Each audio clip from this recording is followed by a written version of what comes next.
Are you thinking about becoming a content creator? Are you thinking about maybe moving to New York City or moving to a new city to start a new career? If that is the case, then this video is for you. And even if it's not the case, but you're maybe intrigued, keep on watching because I'm going to share all my tips and tricks to become a content creator in New York City. So let's get started. Hi everyone, welcome back to my channel, or if you're new here, welcome. My name is Flor and I post new videos every single week, every Wednesday, talking about working for yourself, talking about productivity, talking about motivation, and talking, of course, about life in New York City. If you like what you're seeing, of course, don't forget to hit the subscribe button down below and hit the notification bell to be notified of every time I upload a new video every single week.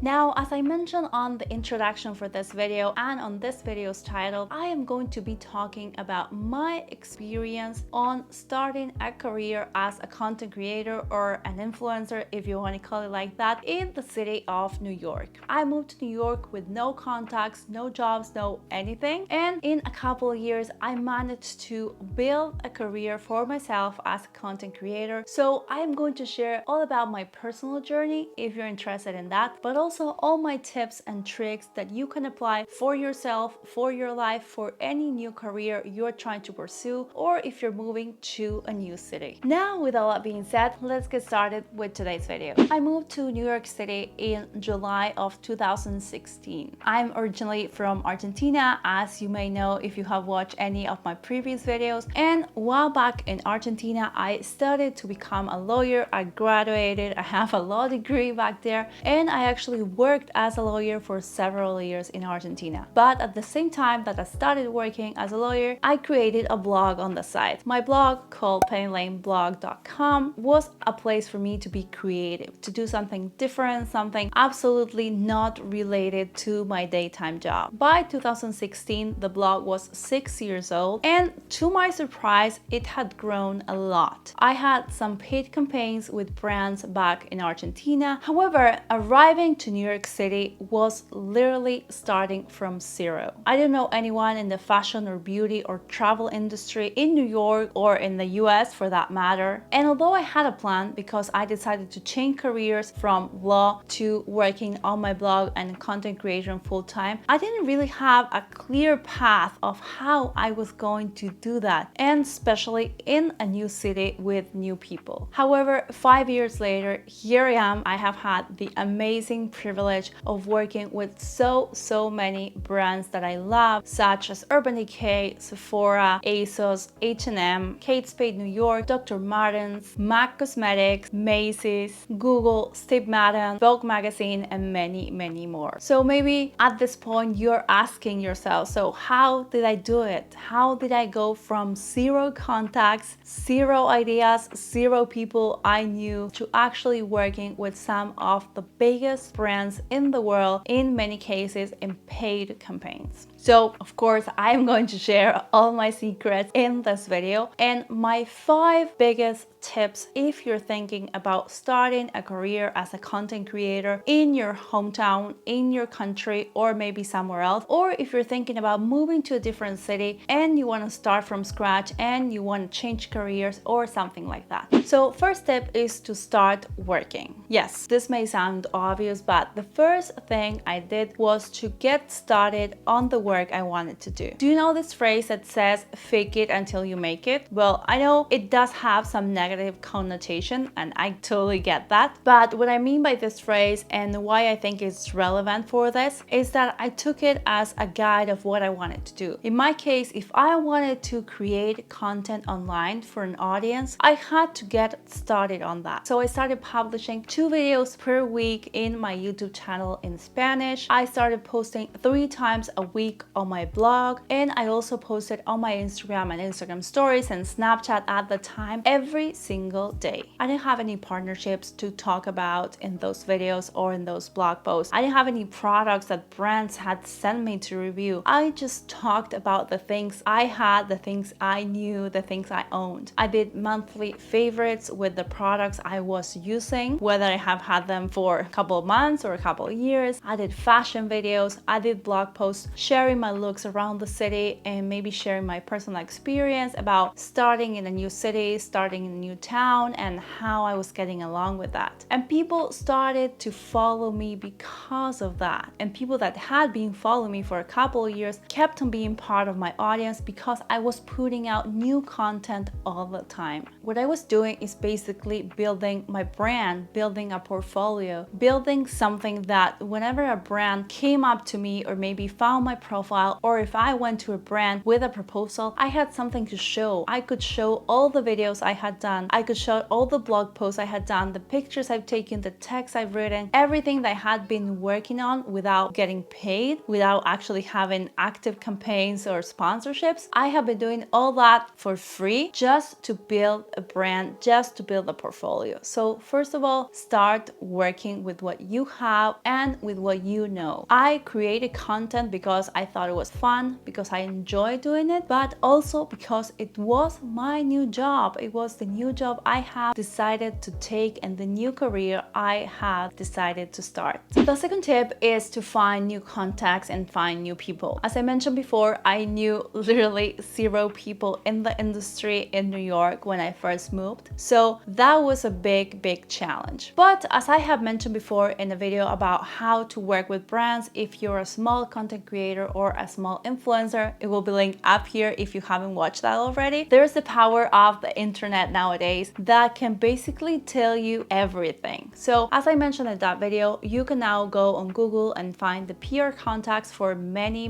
brands, and also some brands have those contacts on the contact section of the site, and they actually say who you can reach out to for brand partnerships or for influencer partnerships. Or you can also DM a brand on Instagram or even go on LinkedIn and try to find who works at a certain brand. But apart from doing all that when it came to brands, I also started following influencers that lived and worked in New York. Before actually moving to New York, I only knew 2 influencers in my industry, and both of them had over 1 million followers, which for me at the time and for me nowadays was a huge audience and something that I could not relate to. And I was not sure if there were jobs for people with smaller audiences. However, once I moved to New York and I actually started searching, I discovered a lot of other influencers that lived and worked in the city that had much smaller audiences, were still working with brands on events or on product launches. So actually meeting these people virtually through Instagram or in events in real life made me realize that there was a new world out there, and that if I put in the work, I could work as a content creator in New York and actually get paid for doing that. My third tip is to be your own spokesperson. And I am not going to lie, this is the most difficult one for me, even nowadays in 2021. Although you might think I do have some sort of like public presence on the internet, which is true, I am still rather shy in real life, and I have a really hard time striking conversation with new people and talking about myself and the things I do. So yeah, I hear you. It's not easy. It's actually pretty hard, but you have to get out there and you have to put yourself first and introduce yourself and talk to people and share what you do and share what you're good at. You have to be able to sell yourself to anyone. For me, I had 2 moments in the first few months in New York where I had to put this to the test. First of all, about I'd say 2 weeks or 3 weeks after moving to New York, an acquaintance of someone I knew back in Argentina invited me to an event. She was a photographer and she was working as such at a fashion bloggers event, and she thought that maybe I'd like to come to that event and meet some new people. So I went there and literally everyone there was new to me. There were like, I think 30 girls, and I had to go out there, say who I was, where I came from, what my blog was about, what I like to talk about and share, and strike conversations and introduce yourself to new people and not be shy and just put yourself out there. And the second instance where I really had to put this tip to the test was in September of 2016. So I moved in July of 2016, and September was, of course, New York Fashion Week. It's an event I always wanted to attend. I was finally in New York for the dates of the event, so I knew I had to be there. I did eventually attend New York Fashion Week. I went to some of the shows, and in one of these shows, I saw a YouTuber I've been following for many years and that I really like, called Fleur de Force. You might know her. She's from the UK. She does beauty reviews. So right after the show ended, I went up to her and I said hi. I said what my name was, what I was doing there, and I was really glad to meet her because I've been following her and watching her videos for many years. She was super nice, and not only that, but she told me she was there at New York Fashion Week invited by MAC Cosmetics, which is a huge brand in the makeup world. And she was very nice as to introduce me to the person that was with her that worked at MAC Cosmetics in the UK, who was at the same time very kind to give me her card,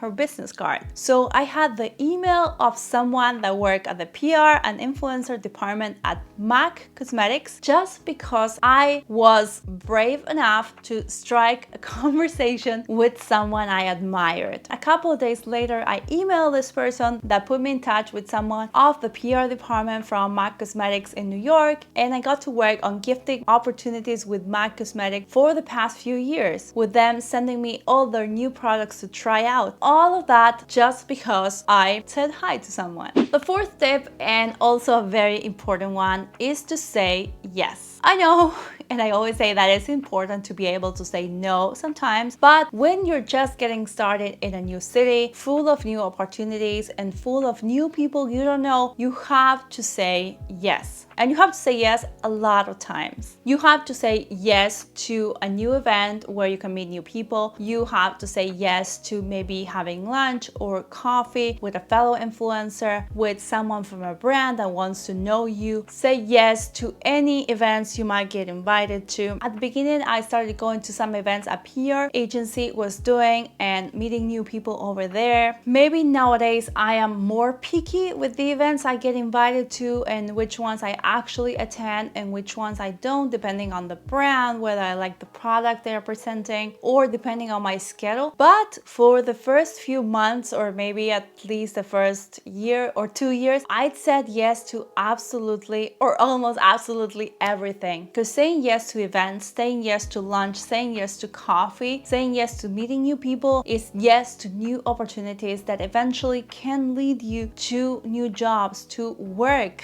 to actually getting partnerships that you wouldn't have gotten otherwise. And the fifth and last tip that I wanted to share is that you use all the tools at your disposal. As I mentioned before, Google is a great way to find new people, new contacts, new brands, and new PR agencies, also LinkedIn, also Instagram. But for example, something that I did when I first moved to New York is that every time I saw an influencer I follow, one of these maybe smaller influencers, as I mentioned before, post something about a brand, if they tagged a PR agency, I would go to that agency's Instagram page or maybe website, and I will send them a DM or send them an email telling them who I was, what I was working on, what my projects were. All this time that I have been working on my blog, working on my YouTube channel, working on my Instagram account, creating high quality, consistent content was paying off when I was actually reaching to brands, reaching to PR people, showing my work, showing what I was doing. So that's why it's so important to actually work on things before anyone's paying you, before you have any brand partnerships, or before you're even getting any gifted items. And if 3, 4, or 5 years later, I've managed to make a career out of this, to work full time as a content creator, it's not because I got lucky. I might had some luck, of course, as anyone might have, but as the phrase says, the harder you work, the luckier you get. I work hard, I put myself out there, I tried new opportunities, I talked to new people, I made it work by working hard. I know that maybe these strategies, these tips are not for everyone. Maybe it depends on the industry you're working on or the city you're moving to, but I really hope this video helped. I really hope you got some good ideas, some some new things you haven't thought about if you're thinking about starting a career as a content creator, whether that is in New York or in any other city in the world. If you like this video, of course, do give it a thumbs up, subscribe to the channel if you're not subscribed already, and leave a comment down below letting me know what you thought of this video, if some of these ideas or strategies sound good to you and if you're going to work on them. And if you'd like for me to do another video or dive deep into anything that I mentioned, of course, do let me know as well in the comments down below. And as always, I will see you on the next one. Bye!